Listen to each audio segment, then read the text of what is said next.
Week one of the football season also signifies the start of the AD podcast season. Hopefully, some new features to unveil this fall with our podcast. But to start things off, let's talk all things Mariemont Warriors with AD Tom Nerl. Coach, how are we doing today? Thank you, Rob. Doing great. School starts on Wednesday for our students. Our teachers have been at it just about a week already, and of course, our athletes and our coaches have been at it for probably going on about 5 weeks now. So, and they work all summer. But yeah, we're ready to get started and start a new year, and the biggest part starting a new year of podcasts. So It's exciting. Now, yeah. this will be year two of no construction, right? So, No, I think we're a little bit, yeah. I think we're about year three. Just getting used to things now where everything is. But yeah, complete construction. So we finished up construction on the track over this summer, put the second okay. layer on it from last year. The turf went down last year. So yeah, it's kind of nice just coming in over the summer and saying, all right, there's no restrictions, let's go get it. And track turned out great, facilities are great. So now we just need some games to play on them. Well, that's starting soon. I know we got a Yes. new platform at MariemontSports.com that we unveiled at the end of last week. I think the student athletes, parents, coaches will love it. It's, I think, our best version, and we're excited to unveil that. So let's kind of give an overview on what's to occur here for. Let's start with cross country, boys and Yeah. girls. I know typically it's, I think the Moeller prime time is usually what you guys kick off with. I'm not sure if that's Yep. the same this year, but let's Yep. talk about cross country. Moeller prime time is this week for our junior high and our high school runners. So they'll be out of Christ Church in Mason this week. Lost a big bunch. Lost a lot of seniors last year. A huge senior class last year. So we've got a younger team, but we have some experience coming back. Caroline Buck and Mary McIntosh will be leading the girls based on last year's results. And then on the boys' side, we'll have Joe Pettifer and Louis Barber and a number of other athletes stepping up to lead the pack. So hopefully those young runners progress as we go through the season. Coach LeMay and on the high school level and Coach Barnhill on the junior high level do such a great job. He has a plan mapped out for the whole season already, and so Jeff really does a great job. So looking forward to them having a great meet this week and getting into the season. With the weather forecast, looks like they're going to have some great weather to run in Friday night. So good luck to all of our runners as they come back to start the season Friday. The varsity coach has to be. It's got to be exciting for them to go to a meet where all levels can compete, and he can kind of see how the program's doing right in front of his eyes. You know, he doesn't have to go travel to another event. It's everybody's right there, so it has to be fun. It is fun, and plus you build that community up amongst the different levels of the team. So you have your junior high athletes there that can see what it's like to be a high school athlete or an athlete running in the open, and they all put their tents side by side, and the parents come out and support them. And then as we get into the later part of the season, the CHL meet, the districts, the regionals, they all start to come out. So just a great job unifying the program. And Jeff's got Steve and Cindy Gorman helping him this year. Both are avid runners, and Cindy was a runner in college as well. So really appreciative of their help, and really looking forward to see what the program can do. That's exciting. Well, best of luck to them on Friday as they get their season started. Football goes on the road for week one, heading to Oakwood. Um, I'm guessing that's going to be a tough battle. A Uh, good week one test to see where yeah, the Warriors are. yeah, we like playing Oakwood. I guess we've been on with them for about 12 years now, and this will be the last year of the series. They want to find someone else to play. I mean, we like it because there's no common opponents. You're not splitting playoff Sure. points with everybody if you get a win, and that always seems to be a good week one test for us. We've had some difficulties here the 2 weeks of scrimmages. We think we got some bugs ironed out, and Coach Leon is really confident that the team's ready to go this week. So Right. yeah, Oakwood's a Division Four team. They're a little bit bigger than us, and this will be their Hall of Fame night, so they'll have a lot of excitement up there. A lot of people there. A really great old facility there. I shouldn't say old. It's kind of like Mariemont. You drive through Oakwood, it's like driving through Mariemont. Yeah, sure. Three line streets, and the great facility, great people up there. Looking forward to a lot of our seniors leading the way for us with Finn Warden and Roman Hilton will be on the line, Jack Walton and Talon Vianello, and Hunter Metz and Jamal Moore. Just some of our seniors are going to give us great leadership this year. I know we got the Lupian brothers in there as well, and some other ones that I haven't mentioned here, but I'm sure we'll talk about them in the upcoming weeks as we talk about the offense and the defense. But really looking forward to football getting off to a quick start this week, a good start. You just got to win them 1 week at a time, and then we'll look forward to our Hall of Fame game next week with Norwood coming in. The senior leadership in football is so important, probably more so than any other fall sport. I think it just it sets the tone. It helps the coaching staff, and those are your real leaders. Yeah, they have to step up, and we got great numbers. We have 57 kids out for football this Fantastic. year, That's which is great. huge. And so, just finding the ones that are going to make the mix and get us going. They've done a great job in the weight room over the off season. Now we need to take a couple steps forward and make that happen on the field. So, like I said, Coach Leone is he's excited to start the season. He feels like the team's ready. So we'll find out on Friday how ready we are. Sounds great. Tom, are the numbers at the lower levels pretty strong? Are they Yeah. staying steady? Yeah, our junior high numbers are up, so that this is the second year in a row that they've been up. Great. And that's with a huge number of kids trying out for our soccer programs as well. So, you look at our football team, they've got 57. I think boys soccer has 55. That's a lot of boys between two teams. Boys cross country has 20. Last year, I think cross country had 40 something boys. So, you get the ebb and the flow between the programs, but yeah, to have those two programs that many boys is a good sign. Yeah, That's great for the school. Fantastic. really Well, good is. luck to them Friday traveling to Oakwood. Let's talk. Let's go to the links. Talk boys and girls golf.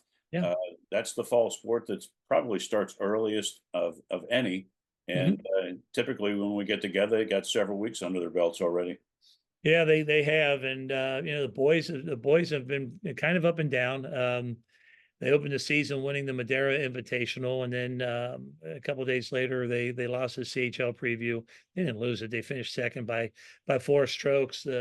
Wyoming's got an outstanding golfer, and he's hitting low 60s. But we've got Carter McGahee and Will Stevens that are consistently coming in at par or 1 or 2 under par, and so they're leading the way for us right now. JP Whittakin, another senior, coming right up behind it, and then the rest of the roster is a little bit in flux with guys coming up and coming down as they find their way. But golfers will have Wyoming at home on Tuesday, then Thursday they'll be at the Vineyard again with McNick. So hopefully a couple good turnouts there, and they start to mesh. We got the Hadley tournament coming up here in a couple weeks, so just more tournament action for them. So they've been swinging a lot of holes so far, and hopefully continue to improve. And just to get back at Wyoming, Wyoming won the preview, so we got a chance to get a season match with them on Tuesday, and then beat them in the CHL championship, and then you have a CHL title. But one at a time, and just go out there and get them. How are numbers in golf on boys and girls? Steady as well with the Yeah, program? boys numbers are up as well. We 20 something golfers in the program. So our JV coach Mark Lewis does a great job, juggling 16 golfers, trying to get them matches in and getting different places, keeping the rotation, and then the solid 8 on varsity. You can only golf 6 in a match. Sure. The girls golf program, what was it? 2 years ago we had 4. Last year we had 5. This year we have 8. That starts to grow. So between Coach Ducey on the varsity level and Coach Solar on the junior high level, they keep finding us golfers and getting more and more girls involved. And they're off to a good start. Our girls won the CHL preview. They finished second and third, I think, in 2 other tournaments. They defeated Lakota East on Friday, and they lost to Mount Notre Dame by 1 on Thursday. So it's really good. Those are big schools and big school programs. Charlotte Solar was a medalist in the CHL preview and continues to be our low scorer right now. They're at Camargo today. I know it's tough to go to Camargo and play a couple of rounds, but they got Country Day in Indian Hill there today. I believe they have Taylor and Madeira at Glenview on Thursday. And then we'll have our first Mariemont girls invitational Sunday down at Reeves. I think it's about a 6-team invitational. So coach putting that together. It's the first one. It'll be exciting for the girls. Hopefully they can make some progress down there and have a good day with it. It seems like golf and bowling are the sports, because I do a lot of these shows, that the Mhm. numbers are really on the upswing, and it's so exciting that it's, especially the girls golf, it's just the numbers are up, and it's just Yeah. great to see. Great to Yeah, see. and lifetime sports. So, football, if playing the next level, you're kind of done. And soccer, you can play men's league, but the golf and the tennis and the bowling, yeah, you find it and go and play it for the rest of your life. No Swimming also. question. Perfect. Let's well, best of luck to them as they almost get to the halfway point of their season as Yeah, it's in ESP golf. crazy. Media is excited to be celebrating our 15th year of operations. We specialize in podcasts, streaming broadcasts, and website design and operations. If interested in one of our services, please contact us at 513-655-4966. That's 513-655-4966. Or email us at sales@espmediasn.com. That's sales@espmediasn.com. Let's go to the pitch. Let's talk always tough our Mariemont boys and girls soccer. Yeah, they're both underway now, both opening their season on Saturday. The girls with a 2-0 win over CHCA. Claire Kessler and Addie Zawali getting the scoring there on two really good goals. And so a good win to open up the season with them. It was kind of funky weather on Saturday. It was Strange, kind of wasn't cooled it? off, but then it got humid. And so but yeah, they've had a good preseason. They're off to a good start. Our we got McCray and Osgood in the goal for us. And other than that, we've got a young team on the girls side. So it's going to be a difficult week. They play Ross on Tuesday. Ross is always a physical team with us as we go up, and then Saturday at 10 a.m. the varsity will play Grandview Heights. So I'll pretty much wrap up the preseason, and then the girls open up the league play with Indian Hill at home next Wednesday. So getting after it right away, and with the new divisions in soccer, the new divisions in a number of sports, but with soccer, Right. I don't know if Indian Hill and Wyoming and Summit were pushed down with us, or if we were pushed up to them. But now being in the tournament with them after seeing them through the season kind of adds a different twist to the postseason. So we'll be building towards that. As the soccer went to 5 divisions this year. So that what are your thoughts on that, just briefly, Tom? Was it a good move by the OHSAA, or is it more difficult for your teams in this case? How does that work for soccer for Mariemont? Probably a good move for the OHSA. For our soccer, I'm not necessarily sure it worked in our favor. Our enrollments are our enrollments are lower than some of those schools, and our draw is a 10-mile square Okay. district. And when you go from the edge of our district on the west end down by Fairfax to the east end out by Terrace Park and Milford, it's 10 square miles. And so we're really limited. Our enrollment by the numbers are probably 100 less than some of those other larger schools in our Okay. district, 150. But we got to play up now. So that's a card that was built. Soccer going to the fewest number of divisions outside of lacrosse and swimming, with 5, and volleyball, basketball, football, all going to 7. So the way they broke it down, Division 1, Division 2 each have 64 teams in them. Then the rest of the schools are broken up into remaining divisions, which puts about 130, I think, in divisions 3, 4, and 5 in soccer. So, you just like anything else, you got to beat who you play, and so that'll be our challenge as we go in. And probably the toughest part of the district is to get out of Southwest District. So the good part of it is you faced them in the regular season, Mm-hmm. but you'll have some experience, Yeah. and you'll know what to expect, as opposed to playing teams that you don't normally see. So from Yeah. the coach's X's and O's perspective, that'll be a positive, and some good rivalry games in the tournament. Yeah. Yeah. We always seem to run into the same people, so now we'll just run into more of the same people, I guess. At least to get out of Cincinnati, right? Yeah, get out of Cincinnati. I mean, the Southwest District is just a meat grinder. I mean, it doesn't matter the sport. I mean, basketball, baseball. From your days of coaching baseball, Yep. Moeller, if you got out of Southwest District, you felt pretty good about your chances to go state and win it. You just got to get out of Southwest District. So yeah, we'll see. And we're excited to start the season. We're excited with both teams. Right. We just mentioned the girls. The boys tied 0-0 at Seven Hills on Saturday night. The JV boys got a win. Which coach is happy with what we did. We just couldn't get the ball in the goal. We had our opportunities. And Seven Hills is a team that knocked us out of the tournament last year in regional. So, the last game we played and last year, and the first game we played this year is against Seven Hills. So we're one goal or two goals better than we were last year, and I'm sure we'll improve as Coach Phonics' teams usually do throughout the season. They'll get better. Max Murphy, a senior, he's a preseason All-American, based on Gannett, and we've got some other seniors. John Lindner takes over the goal this year after Max Miller graduating. He's a big presence in that goal, but some other seniors, Seth Farrell, Owen Stevens, Andy Rapp, helping to lead the way. There's more. There's Chance Ridge. There's Charlie Coster. So, and we've got some really good talent, younger talent coming up as well. So, it's going to be fun to see what we do. We're really excited about both soccer seasons.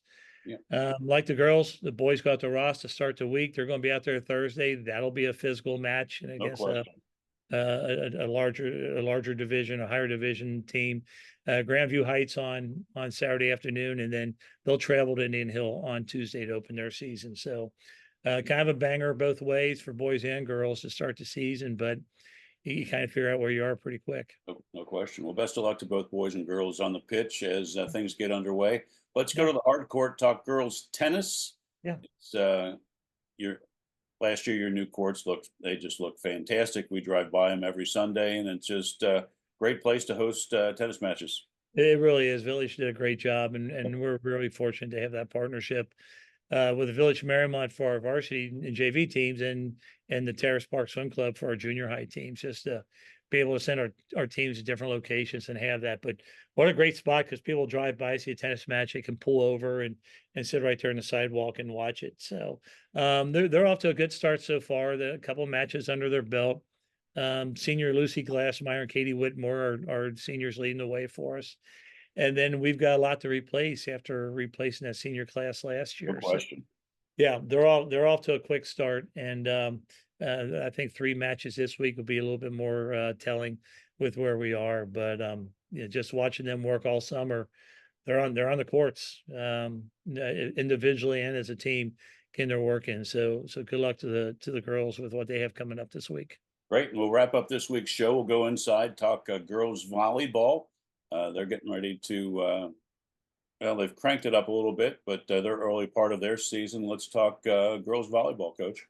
Yeah, Evie Metz is a senior helping to lead that squad, and we graduated some big hitters last year, but we've had some young players on our team coming up. Our JV program last year, and then our varsity this year. They opened the season over the weekend with a 3-1 win over Bethel Tate, and Okay. JV won 2-1. So a good start. It's always good to open the season. We have a new head coach, Katie Davis, who was the assistant coach in the past, and a couple of new assistant coaches, and Kelly Moore and Liv Ferry. So we're going to find out really quick, because quirks in our schedule with school events and all that. We'll be going to Madeira tomorrow night, and of course Madeira knocked us out of the tournament last year, and we split the series last year, I believe, with Madeira. And then we'll host Finneytown on Thursday. And then Saturday, they'll go to Norwood to face Norwood and New Richmond, which is always a really good tri-match to start the season. And so just a lot of good things, a lot of good energy coming out of volleyball right now. Those numbers are up. Our junior high numbers are up. We've really been fortunate to have Mariemont Rec add a youth program over the last 4 years. And so just the level of play of kids coming into our program now, and and the level of coaching that they've gotten has really helped. And so we're going to see great strides. Volleyball going to the district tournament 2 years ago, having a good tournament run last year, and then hopefully can put things together this year. Well, best of luck to them. It's going to be an exciting season for the Warriors all the way Yeah. for all the teams. We're glad to get these started again, Tom, and we'll talk again next week, same time, same channel. Have a great week. Best of luck to all the Warriors. And as always, thanks for your time. Great. Thanks for having us, and thanks for all your help. Thanks, Rob. Thanks, Tom. Have a good week. Thanks for tuning into this week's podcast for all of the up-to-date information on your teams. See you online next week for all of the latest on your AD podcast.